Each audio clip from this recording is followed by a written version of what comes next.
नमस्कार दोस्तों, स्वागत है आपका आपके अपने YouTube चैनल रेलवे ब्लॉगर्स पर।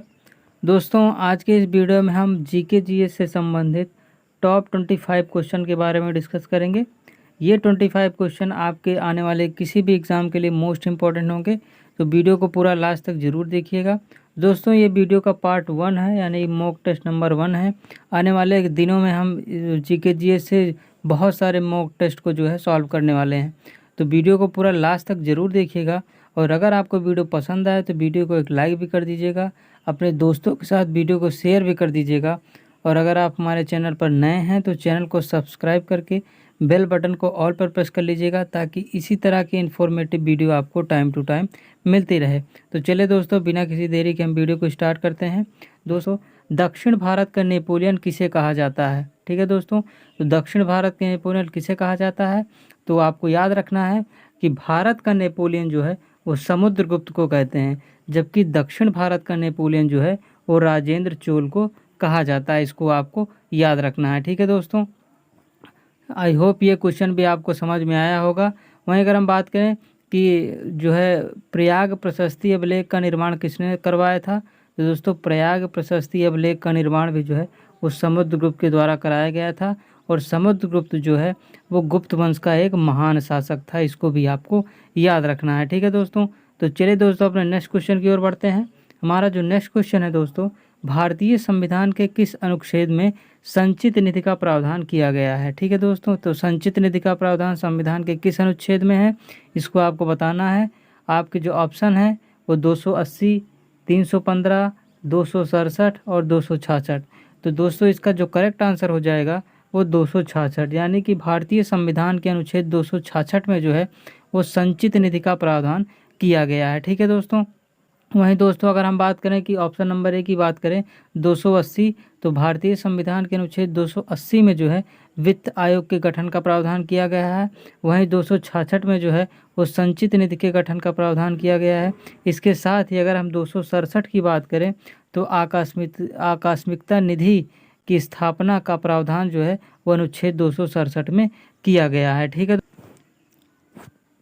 वहीं हम बात करें कि अनुच्छेद 315 में किसका प्रावधान किया गया है, तो दोस्तों भारतीय संविधान के अनुच्छेद 315 में जो है वो संघ लोक सेवा आयोग के गठन का प्रावधान किया गया है, यानी कि यूपीएससी। दोस्तों यूपीएससी की बात करें तो यूपीएससी की स्थापना जो है 1926 में हुई थी।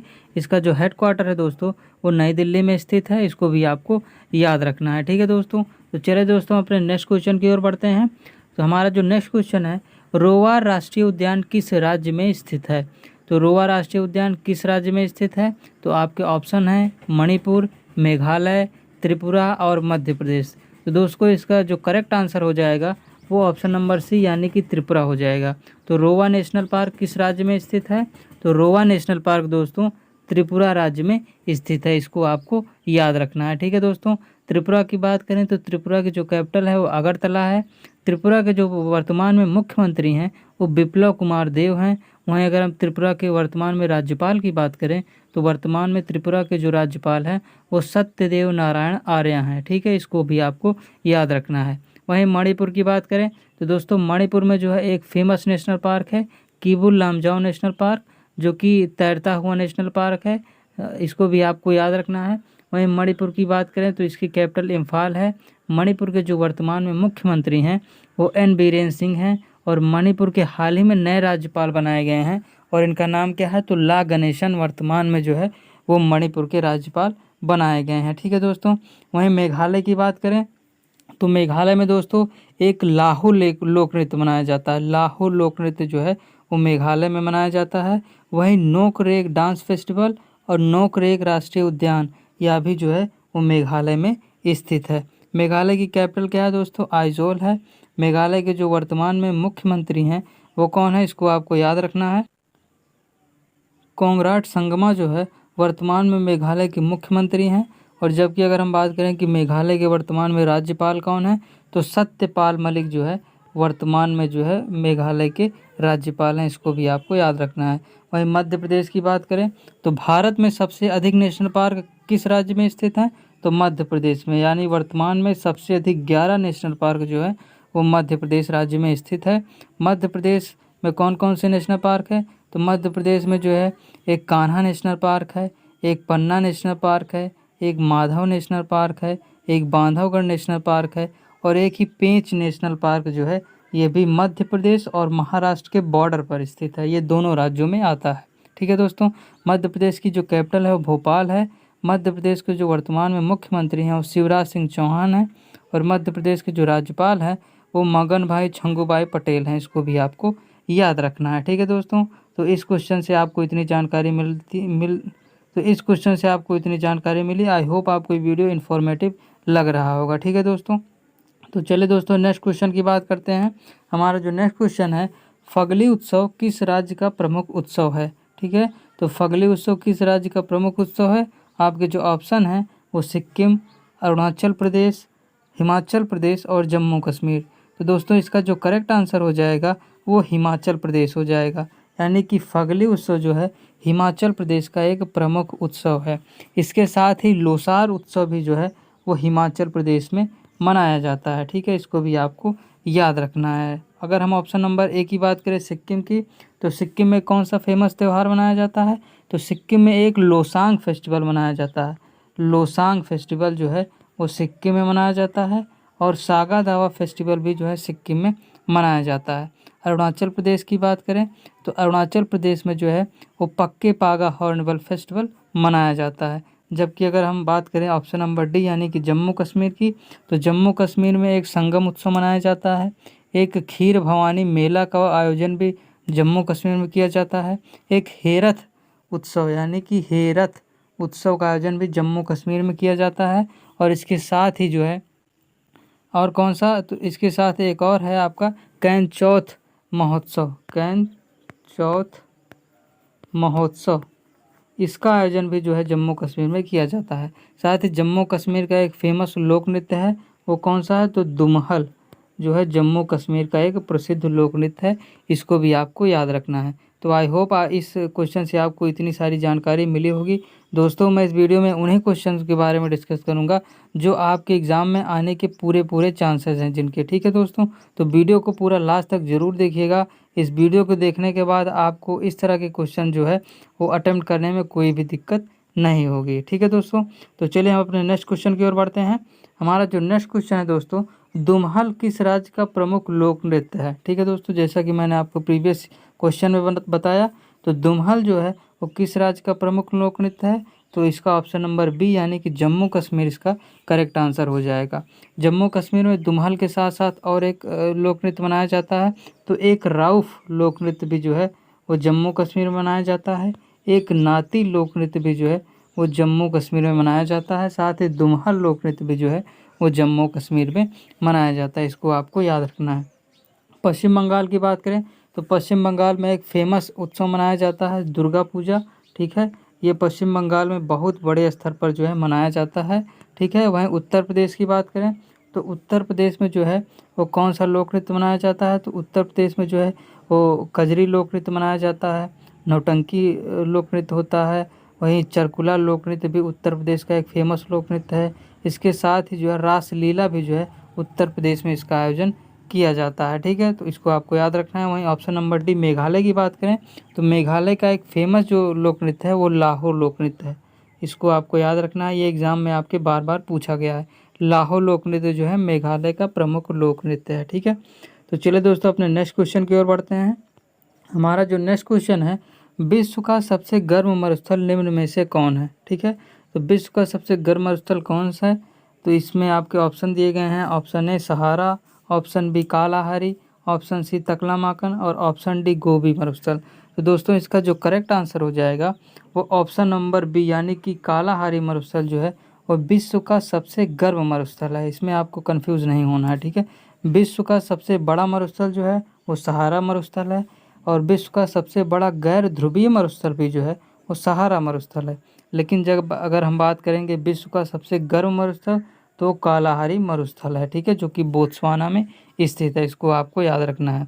वहीं अगर हम बात करें कि तकलामाकन मरुस्थल जो है वो कहाँ पर स्थित है, तो दोस्तों तकलामाकन मरुस्थल जो है वो चीन में स्थित है। और गोबी मरुस्थल जो है वो एशिया का सबसे गर्म मरुस्थल है। ठीक है, एशिया का सबसे गर्म मरुस्थल गोबी मरुस्थल है जो कि मंगोलिया और चीन के बॉर्डर पर स्थित है, इसको भी आपको याद रखना है। ठीक है। वहीं अगर हम बात करें कि भारत में कौन सा रेगिस्तान है, तो भारत में एक जो है एकमात्र रेगिस्तान है जो कि थार रेगिस्तान है, जो कि भारत और पाकिस्तान दोनों के बीच में आता है। थार मरुस्थल को पाकिस्तान में किस नाम से जानते हैं, ये क्वेश्चन भी आपके एग्जाम में पूछा गया है। तो थार मरुस्थल को जो है पाकिस्तान में चोलिस्तान के नाम से जाना जाता है। किस नाम से दोस्तों? चोलिस्तान के नाम से जाना जाता है। ठीक है, इसको भी आपको याद रखना है। ठीक है। वहीं अगर हम बात करें ब्लैक रॉक मरुस्थल, ये कहाँ पर स्थित है, तो ब्लैक रॉक मरुस्थल जो है वो यूएसए में स्थित है, इसको भी आपको याद रखना है। ठीक है दोस्तों। तो चलिए दोस्तों अपने नेक्स्ट क्वेश्चन की ओर बढ़ते हैं। हमारा जो दोस्तों नेक्स्ट क्वेश्चन है, विश्व में मांस का सबसे अधिक निर्यात कौन सा देश करता है? तो विश्व में मांस का सबसे अधिक निर्यात करने वाला देश कौन सा है? तो आपके ऑप्शन हैं इटली, चीन, अर्जेंटीना और मोजाम्बिक। तो आई होप आपने अपना ऑप्शन सिलेक्ट कर लिया होगा। आपका जो करेक्ट आंसर हो जाएगा वो ऑप्शन नंबर सी यानी कि अर्जेंटीना हो जाएगा। ठीक है दोस्तों, यानी कि विश्व में मांस का सबसे अधिक निर्यात करने वाला जो देश है वो अर्जेंटीना है, इसको आपको याद रखना है। अर्जेंटीना की बात करें तो यहाँ की जो कैपिटल है वो ब्यूनस आयर्स है और यहाँ की जो करेंसी है वो अर्जेंटीना पीसो है। ठीक है, इसको भी आपको याद रखना है। ठीक है। नेक्स्ट क्वेश्चन की बात करें तो भारत के सबसे दक्षिणी बिंदु को क्या कहते हैं? ये क्वेश्चन आपके एग्जाम में बार बार पूछा जाता है, तो इसको भी आपको ज़रूर याद रखना है कि भारत का सबसे जो दक्षिणी बिंदु है उसे क्या कहते हैं। तो इसका जो करेक्ट आंसर हो जाएगा वो पिगमेलियन पॉइंट कहते हैं। ठीक है, क्या पिगमेलियन पॉइंट, या इसे ही हम जो है वो इंदिरा पॉइंट के नाम से भी जानते हैं, इसको भी आपको याद रखना है। इनमें कंफ्यूज नहीं होना है, क्योंकि जब एग्जामिनर घुमा के क्वेश्चन बनाता है तो आपको इसी तरह के ऑप्शन दिए जाते हैं। तो भारत का जो दक्षिणी पॉइंट है वो इंदिरा पॉइंट है, इसको पिगमेलियन पॉइंट भी कहते हैं। ठीक है दोस्तों, और जो कि अंडमान निकोबार में स्थित है, यह भी आपको याद रखना है। वहीं अगर हम बात करें इंदिरा कॉल की, तो भारत को जो सबसे उत्तरी पॉइंट है उसको इंदिरा कॉल कहते हैं, सबसे दक्षिणी पॉइंट को पिगमेलियन पॉइंट या इंदिरा पॉइंट कहते हैं, सबसे जो पश्चिमी भाग को भारत के कच्छ का रण है जो कि राजस्थान में है। वहीं अगर हम बात करें भारत के सबसे पूर्वी बिंदु को क्या कहते हैं, तो वलांगू, जो कि अरुणाचल प्रदेश में स्थित है। ठीक है। वहीं भारत में सबसे पहले जो सूर्योदय होता है वो अरुणाचल प्रदेश में होता है, और सबसे लास्ट में जो सूर्यास्त होता है भारत में वो गुजरात में होता है, यह भी आपको याद रखना है। ठीक है दोस्तों, तो चलिए अपने नेक्स्ट क्वेश्चन की ओर बढ़ते हैं। हमारा जो नेक्स्ट क्वेश्चन है, विश्व का सबसे ऊंचा जलप्रपात एंजिल जलप्रपात जो है वो किस नदी पर स्थित है? तो दोस्तों विश्व का सबसे ऊंचा जलप्रपात कौन सा है, तो एंजिल जलप्रपात है, और यह किस नदी पर स्थित है इसको आपको बताना है। तो आपके जो ऑप्शन है वो सीन नदी, कैरो नदी, टेम्स नदी या नील नदी। तो दोस्तों आई होप आपने अपने ऑप्शन को सेलेक्ट कर लिया होगा। इसका जो करेक्ट आंसर हो जाएगा वो कैरो नदी है, यानी कि विश्व का सबसे ऊंचा जलप्रपात एंजिल जलप्रपात जो है वो कैरो नदी पर स्थित है, इसको आपको याद रखना है। ठीक है। वहीं जो है अगर हम ऑप्शन नंबर ए की बात करें तो ऑप्शन नंबर ए से आपको क्या याद आता है कि सीन नदी, यानी कि पेरिस किस नदी के किनारे स्थित है? पेरिस जो है वो सीन नदी के किनारे स्थित है। टेम्स नदी से आपको क्या आता है याद, तो टेम्स नदी जो है वो लंदन के किनारे बहती है, यानी कि लंदन जो है टेम्स नदी के किनारे स्थित है। नील नदी से आपको क्या याद आता है, तो नील नदी जो है वो मिस्र का वरदान किसे कहते हैं, तो नील नदी को जो है मिस्र का वरदान कहते हैं, इसको भी आपको याद रखना है। ठीक है दोस्तों, चलिए दोस्तों अपने नेक्स्ट क्वेश्चन की ओर बढ़ते हैं। हमारा जो नेक्स्ट क्वेश्चन है, योजना आयोग की स्थापना कब हुई थी? तो दोस्तों योजना आयोग की स्थापना कब हुई थी, तो इसका जो करेक्ट आंसर हो जाएगा वो ऑप्शन नंबर बी यानी कि 1950। 1950 में जो है योजना आयोग की स्थापना हुई थी। योजना आयोग का जो अध्यक्ष होता है वो प्रधानमंत्री होता है, यानी कि भारत के जो पहले प्रधानमंत्री थे पंडित जवाहरलाल नेहरू, वो योजना आयोग के प्रथम अध्यक्ष भी रहे थे। वहीं 1 जनवरी 2015 को जो है वो योजना आयोग के स्थान पर नीति आयोग लाया गया था। ठीक है, नीति आयोग 1 जनवरी 2015 को आया था। नीति आयोग में नीति का जो फुल फॉर्म होता है वो होता है national institution for transforming India. इसका जो मुख्यालय है वो नई दिल्ली में स्थित है। वहीं बात करें वर्तमान में नीति आयोग के अध्यक्ष कौन है, तो नीति आयोग का जो अध्यक्ष होता है वो भी प्रधानमंत्री होता है, यानी कि वर्तमान में जो है हमारे प्रधानमंत्री नरेंद्र मोदी जो हैं वो नीति आयोग के अध्यक्ष हैं। वहीं वर्तमान में नीति आयोग के उपाध्यक्ष कौन हैं, तो राजीव कुमार हैं। और वहीं अगर हम बात करें नीति आयोग के वर्तमान में CEO कौन है, तो ये अमिताभ कांत हैं। ठीक है, अमिताभ कांत जो है वर्तमान में नीति आयोग के सीईओ हैं, इसको भी आपको याद रखना है। वहीं अगर हम बात करें 1949 की, तो 26 नवंबर 1949 को जो है वो भारतीय संविधान सभा को जो है वो बन के तैयार हो गया था। ठीक है, इससे आपको ये याद रखना है। 1951 से आपको क्या याद आता है कि भारत में पहली बार जो चुनाव हुए थे 1951-52 में हुए थे, और साथ ही भारत में वित्त आयोग की पहली स्थापना भी जो है 1951 ईस्वी में हुई थी, इसको भी आपको याद रखना है। ठीक है दोस्तों, तो चलिए दोस्तों अपने नेक्स्ट क्वेश्चन की ओर बढ़ते हैं। हमारा जो नेक्स्ट क्वेश्चन है दोस्तों, भारत की पहली महिला रेलवे मंत्री कौन थी? ये क्वेश्चन आपके रेलवे एस्पिरेंट के लिए मोस्ट इम्पॉर्टेंट है, क्योंकि ये आपके एग्ज़ाम में पूछा गया है और आगे भी आपके एग्ज़ाम में पूछा जा सकता है। तो भारत की पहली महिला रेलवे मंत्री जो थी वो कौन थी? तो इसको आपको याद रखना है। ऑप्शन नंबर सी यानी कि ममता बनर्जी जो है वो भारत की पहली महिला रेलवे मंत्री थी, इसको आपको याद रखना है। और ममता बनर्जी वर्तमान में जो है वो पश्चिम बंगाल की मुख्यमंत्री भी हैं, यह भी आपको याद रखना है। ठीक है दोस्तों, तो चलिए दोस्तों अपने नेक्स्ट क्वेश्चन की ओर बढ़ते हैं। हमारा दोस्तों जो नेक्स्ट क्वेश्चन है, भारत में सुपारी का सर्वाधिक उत्पादन किस राज्य में होता है? तो भारत में सुपारी का सर्वाधिक उत्पादन जो है वो किस राज्य में होता है? तो इसका दोस्तों जो करेक्ट आंसर हो जाएगा वो ऑप्शन नंबर बी यानी कि कर्नाटका में जो है वो सुपारी का सर्वाधिक उत्पादन होता है। वहीं बात करें कि कॉफ़ी का सर्वाधिक उत्पादन कहाँ पर होता है? तो कॉफ़ी का सर्वाधिक उत्पादन भी जो है वो कर्नाटका राज्य में होता है, और चंदन के वृक्ष भी सर्वाधिक जो है कर्नाटका में ही पाए जाते हैं। अगर हम असम की बात करें तो भारत में चाय का सर्वाधिक उत्पादन जो होता है वो असम में होता है। तमिलनाडु की बात करें तो भारत में जो है वो सबसे अधिक पवन ऊर्जा का जो उत्पादन होता है वो तमिलनाडु में होता है। वहीं केरल की बात करें तो केरल में जो है मसालों का सर्वाधिक उत्पादन होता है, जबकि केरल में जो है थोरियम के सर्वाधिक भंडार भी पाए जाते हैं जो कि विश्व में सर्वाधिक हैं। ठीक है, इसको भी आपको याद रखना है। आई होप आपको ये वीडियो पसंद आ रहा होगा। अगर आप इस वीडियो को अच्छा रिस्पॉन्स देते हैं तो आने वाले दिनों में मैं जो है बहुत सारे जीके जीएस के मॉक टेस्ट आपको कराऊंगा, जो कि आपके एग्ज़ाम में पूछे भी गए हैं और जो कि आपके एग्ज़ाम में आगे पूछे भी जाएंगे। ठीक है दोस्तों, तो चलिए दोस्तों अपने नेक्स्ट क्वेश्चन की ओर बढ़ते हैं। तो हमारा जो नेक्स्ट क्वेश्चन है, सममूलक श्रेणी का सिद्धांत किसने दिया था? तो दोस्तों सममूलक श्रेणी का सिद्धांत जो है वो किसके द्वारा दिया गया था? तो आपको याद रखना है कि सममूलक श्रेणी का जो सिद्धांत है वो डूमा के द्वारा दिया गया था। ठीक है दोस्तों, वहीं चार्ल्स डार्विन ने कौन सा सिद्धांत दिया था? तो दोस्तों origin of species of natural selection जो बुक है वो चार्ल्स डार्विन के द्वारा ही लिखा गया था। ऑक्सीन हार्मोन्स की खोज जो है 1880 ईस्वी में चार्ल्स डार्विन ने करी थी।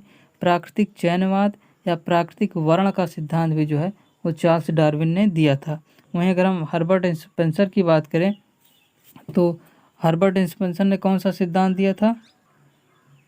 तो दोस्तों उत्तरजीविता का सिद्धांत जो है वो हर्बर्ट स्पेंसर के द्वारा दिया गया था। वहीं लैमार्क की बात करें तो वंशागत का सिद्धांत जो है वो लैमार्क के द्वारा दिया गया था, इसको आपको याद रखना है। ठीक है दोस्तों, वहीं अगर हम बात करें कि आवर्त सारणी सर्वप्रथम किसने बनाई थी, तो सर्वप्रथम आवर्त सारणी जो है वो मेंडलीव के द्वारा बनाया गया था, इसको आपको याद रखना है। वहीं अगर हम बात करें कि अष्टक का सिद्धांत किसने दिया था, तो अष्टक का सिद्धांत जो है वो न्यूलैंड ने दिया था। ठीक है, इसको भी आपको याद रखना है। और डोबराइनर ने कौन सा सिद्धांत दिया था? तो दोस्तों डोबराइनर ने जो है वो त्रिक का सिद्धांत दिया था। ठीक है, ये भी आपको याद रखना है, ये भी आपके एग्ज़ाम में पूछा जा सकता है। ठीक है दोस्तों, तो हमारा जो नेक्स्ट क्वेश्चन है दोस्तों वो है सौर मंडल के किस ग्रह को घूमा हुआ ग्रह कहते हैं? तो दोस्तों सौर मंडल के किस ग्रह को घूमा हुआ ग्रह कहते हैं?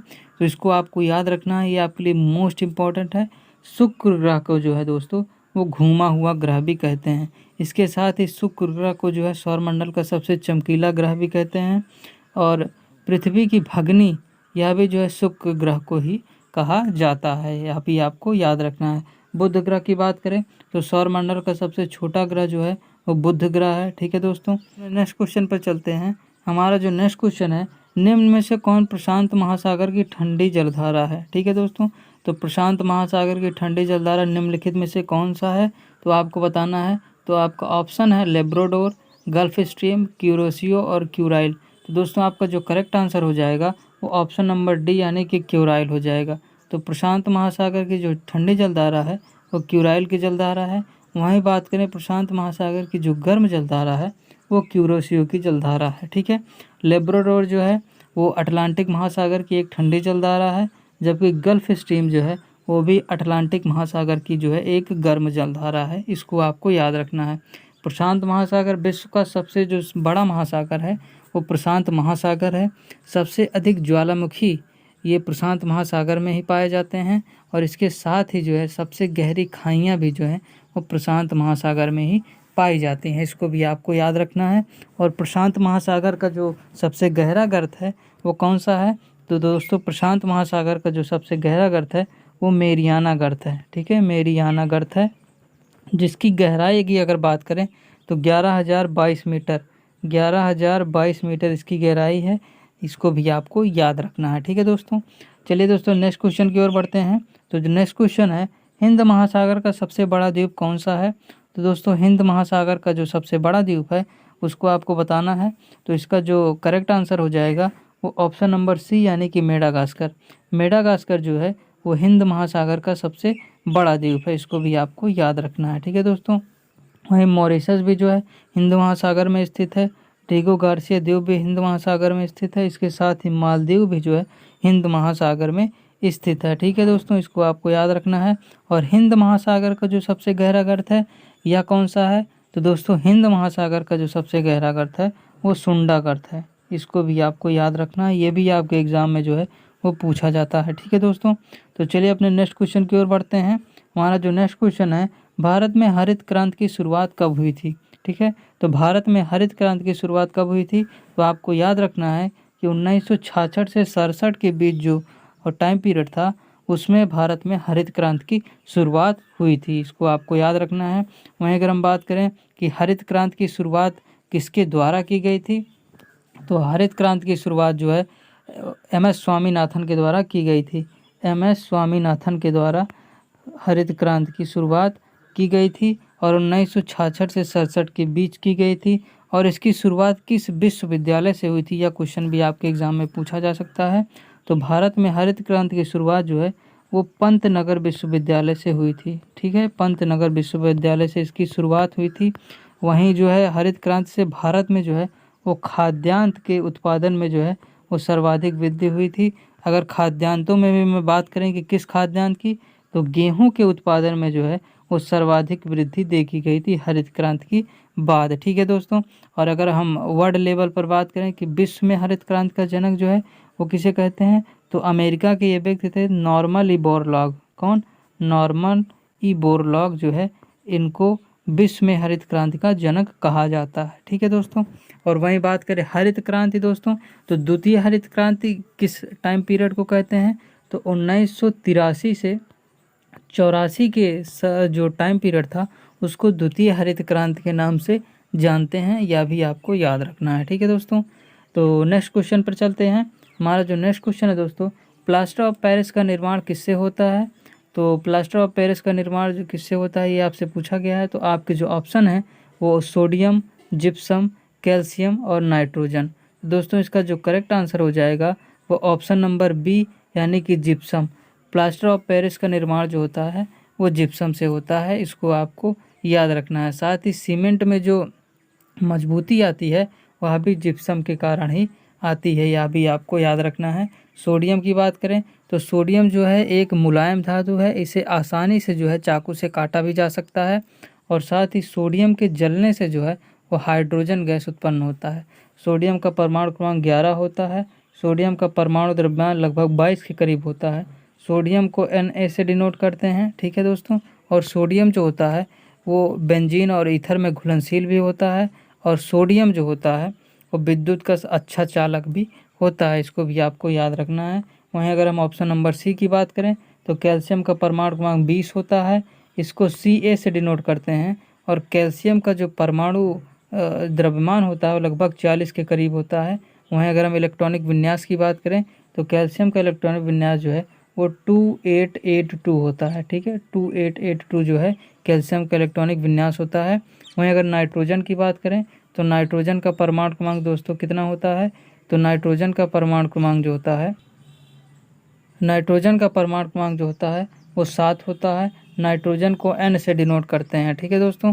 वहीं अगर हम बात करें नाइट्रोजन का जो इलेक्ट्रॉनिक विन्यास होता है वो 2,5 होता है और नाइट्रोजन का जो परमाणु द्रव्यमान होता है वो लगभग 14 के करीब होता है। ठीक है दोस्तों। और नाइट्रोजन जो है वो हमारे वायुमंडल में सर्वाधिक मात्रा में पाया जाता है, इसको भी आपको याद रखना है। ठीक है दोस्तों।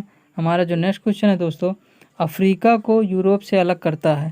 तो दोस्तों कौन जो है अफ्रीका को यूरोप से अलग करता है? तो आपके ऑप्शन है लाल सागर, भूमध्य सागर, सुएज नहर या बेरिंग सागर। तो दोस्तों इसका जो करेक्ट आंसर हो जाएगा वो भूमध्य सागर हो जाएगा। अफ्रीका को यूरोप से अलग करता है भूमध्य सागर। वहीं बात करें अफ्रीका को एशिया से कौन अलग करता है? तो अफ्रीका को एशिया से जो है लाल सागर और सुएज नहर अलग करता है। और यूरोप को एशिया से कौन अलग करता है? तो यूरोप को एशिया से जो है वो यूराल पर्वत और काकेशस पर्वत जो है अलग करता है। वहीं अगर हम बात करें एशिया को उत्तरी अमेरिका से कौन अलग करता है? तो एशिया को उत्तरी अमेरिका से जो है वो बेरिंग जलसंधि या बेरिंग सागर जो है वो अलग करता है, इसको आपको याद रखना है। ठीक है दोस्तों। अफ्रीका जो है वो विश्व का दूसरा सबसे बड़ा महाद्वीप है और अफ्रीका महाद्वीप को जो है वो अंध महाद्वीप भी कहा जाता है, इसको आपको याद रखना है। हमारा जो नेक्स्ट क्वेश्चन है वो है अंतर्राष्ट्रीय तिथि रेखा किस महासागर से होकर गुजरती है? तो दोस्तों अंतर्राष्ट्रीय तिथि रेखा किस महासागर से होकर गुजरती है? तो इसका जो करेक्ट आंसर हो जाएगा ऑप्शन नंबर सी यानी कि प्रशांत महासागर। अंतर्राष्ट्रीय तिथि रेखा को जो है 180 डिग्री भी कहते हैं और 180 डिग्री यानी कि अंतर्राष्ट्रीय तिथि रेखा जो है प्रशांत महासागर से होकर गुजरता है, बेरिंग जलसंधि से भी होकर गुजरता है। इसके साथ ही चुगसी सागर से जो है होकर भी जो है बेरिंग जलसंधि जो है वो गुजरता है, इसको आपको याद रखना है। ठीक है दोस्तों। नेक्स्ट क्वेश्चन की बात करें तो नेक्स्ट क्वेश्चन माउंटेन पुस्तक के लेखक कौन है? तो दोस्तों लिविंग माउंटेन पुस्तक के लेखक जो है अमिताभ घोष हैं, यानी कि ऑप्शन नंबर बी इसका करेक्ट आंसर हो जाएगा।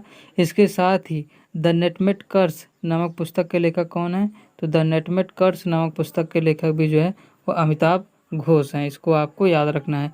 वहीं अगर हम ऑप्शन नंबर ए की बात करें रस्किन बॉन्ड की, तो रस्किन बॉन्ड की जो प्रमुख रचनाएं वो कौन कौन सी हैं? तो इसको आपको याद रखना है। रस्किन बॉन्ड की जो प्रमुख रचनाएं हैं उनमें से एक है how to be a writer, यह बुक रस्किन बॉन्ड की है। इसके साथ ही इट्स अ वंडरफुल लाइफ नामक पुस्तक के लेखक भी जो रस्किन बॉन्ड हैं। और होप ऑन पुस्तक के लेखक कौन हैं?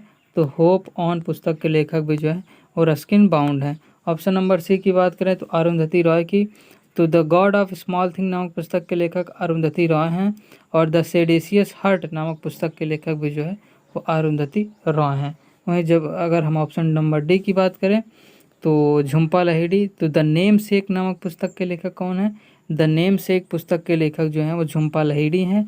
और इसके साथ ही जो है वेयर्स अबाउट नामक पुस्तक के लेखक कौन है? ये इनकी नई बुक लॉन्च हुई थी, तो वेयर्स अबाउट नामक पुस्तक के लेखक भी जो है वो झुम्पा लाहिड़ी हैं, इसको आपको ध्यान रखना है। ठीक है दोस्तों। आई होप आपको इतनी सारी जानकारी मिली होगी। अगर वीडियो आपको पसंद आ रहा होगा तो वीडियो को एक लाइक ज़रूर कर दीजिएगा, साथ ही वीडियो को शेयर भी कर दीजिएगा और चैनल को सब्सक्राइब करना तो बिल्कुल मत भूलिएगा। नेक्स्ट क्वेश्चन की बात करें तो अंग्रेजी अनुवाद किसने किया था? तो दोस्तों भागवत गीता का अंग्रेजी अनुवाद जो है वो चार्ल्स विल्किंस के द्वारा 1785 ईस्वी में किया गया था, इसको आपको याद रखना है। और अंग्रेज़ों द्वारा अनुवाद की जाने वाली पहली जो भारतीय पुस्तक थी वो भागवत गीता ही थी, इसको आपको याद रखना है। नेक्स्ट की बात करें तो ग्रेट विक्टोरिया मरुस्थल किस देश में स्थित है? तो दोस्तों ग्रेट विक्टोरिया मरुस्थल जो है वो किस देश में स्थित है? तो दोस्तों इसका जो करेक्ट आंसर हो जाएगा वो ऑप्शन नंबर बी यानी कि ऑस्ट्रेलिया। तो ग्रेट विक्टोरिया मरुस्थल ऑस्ट्रेलिया में स्थित है। इसके साथ ही जो है वो सिम्पसन मरुस्थल और गिब्सन मरुस्थल ये भी जो है ऑस्ट्रेलिया में स्थित है। और स्टुअर्ट मरुस्थल जो है यह भी ऑस्ट्रेलिया में स्थित है, इसको आपको याद रखना है। नेक्स्ट क्वेश्चन और इस वीडियो के लास्ट क्वेश्चन की बात करें कि भारत में कपास का सर्वाधिक उत्पादन जो है किस राज्य में होता है? तो दोस्तों भारत में कपास का सर्वाधिक उत्पादन जो होता है वो गुजरात में होता है। ठीक है, इसको आपको याद रखना है। यहाँ पर ऑप्शन मिस्टेक है, तो भारत में कपास का सर्वाधिक उत्पादन जो होता है वो गुजरात में होता है, इसका जो करेक्ट आंसर हो जाएगा। ठीक है, आई होप आपको ये वीडियो पसंद आया होगा। अगर आपको वीडियो पसंद आया हो तो वीडियो को लाइक कर दीजिएगा, अपने दोस्तों के साथ वीडियो को शेयर भी कर दीजिएगा। और चैनल पर नए हैं तो चैनल को सब्सक्राइब जरूर कर लीजिएगा ताकि इसी तरह के वीडियो का नोटिफिकेशन आपको टाइम टू टाइम मिलता रहे। ठीक है दोस्तों, तो चलिए मिलते हैं नेक्स्ट वीडियो में मॉक टेस्ट नंबर 2 के साथ। तब तक के लिए जय हिंद।